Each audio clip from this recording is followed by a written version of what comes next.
Pagka walang Diyos, walang pagkabuhay na maguli, walang judgment, walang anghel, walang paghuhukom. Do you mean to say na yung isang babae na inosente, ni-rape, pagkatapos na rapin, tinadtad, ipinakain sa aso? Ano, ganun na lang yon? She died in vain because of cruelty and injustice of another person living. Tapos na, ganun na lang yon. Pagka ganun lalabas, ay talagang walang kwenta ang buhay sa mundo. Kasi maraming naaapi. Marami sa atin kapos. Marami naman sobra-sobra because of their greed. Sabi nga nung kawikaang natatandaan ko nung araw sa English, the earth has enough for man's need, but not enough for man's greed. Ang mundo ay may kakayahan mag-supply ng kailangan ng tao, pero hindi kayang isupply ng mundo ang lahat ng kasakiman ng tao. Kaya ang resulta, maraming nagugutom, maraming naaapi, maraming napapariwara, pinagsasamantalahan. Ganun na lang ba ang buhay? Merong isang batang iniwan sa basurahan, itinapo ng nanganak sa kanya. Ganun na lang yon, wala na kayang paghuhukom. Pagka ganun na walang pagkabuhay na maguli, para magkaroon ng paghuhukom, para magsulit ang tao, lalabas walang kwenta lahat ng nangyayari sa buhay. Ang sabi ni Pablo doon sa unang Korinto, Kapitulo 15, at ang bersikulo ay 32. Pakinggan niyo.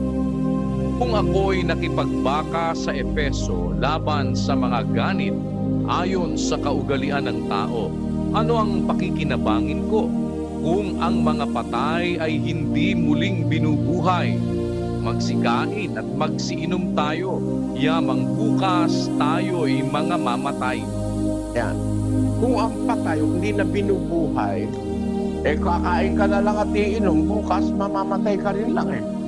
Pero sabi ni Pablo, nakipagbaka ang wika ako sa Efeso laban sa mga ganit ayon sa kaugalian ng tao. Ano ang papakinabangin ko na nakipagbaka ako, nilabanan niya yung mali, nilabanan niya yung mga advocates ng Diyos-Diyusan sa Efeso, nakipaglaban siya dun sa mga asosasyon ng manggagawa ng Diyos-Diyusan sa Efeso. Baliwala lang yung ginawa ko kung walang pagkabuhay na magmuli, sabi ni Pablo. Ano pakinabang nun? Baliwala lang yung ginawa kong pagtitiis sa pangangaral ng totoo, pagsasabi ng aral.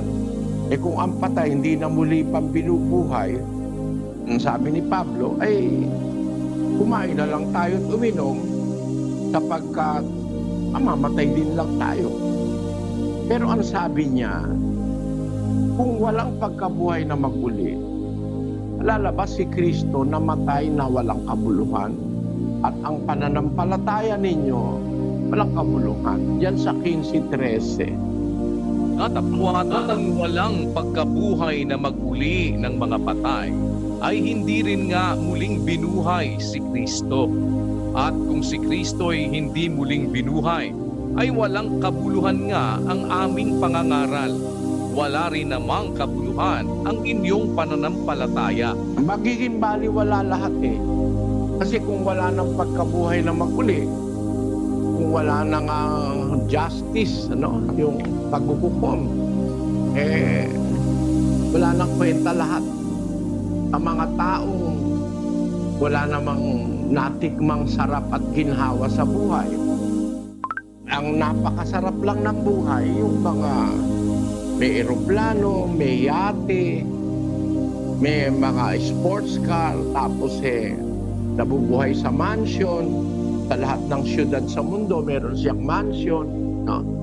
Yun ang nag-enjoy sa buhay. Pero a great majority of humanity, hindi ganun.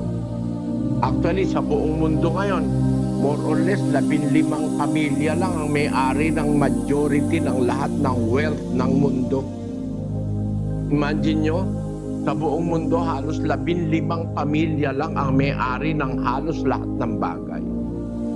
Ngayon, pagka gano'n ang buhay sa mundo, lalabas, ay parang maraming api, parang awa-awa ang marami. Merong pagkabuhay na maguli. At pagka may pagkabuhay na maguli, ang ibig sabihin, talagang merong buhay na may espiritu ng buhay na nagbibigay ng buhay. At yun ang hindi pinaniniwalaan yun ng mga Saduseo. Hindi sila naniniwala sa anghel, hindi sila naniniwala sa pagkabuhay na maguli, hindi rin sila naniniwala sa espiritu.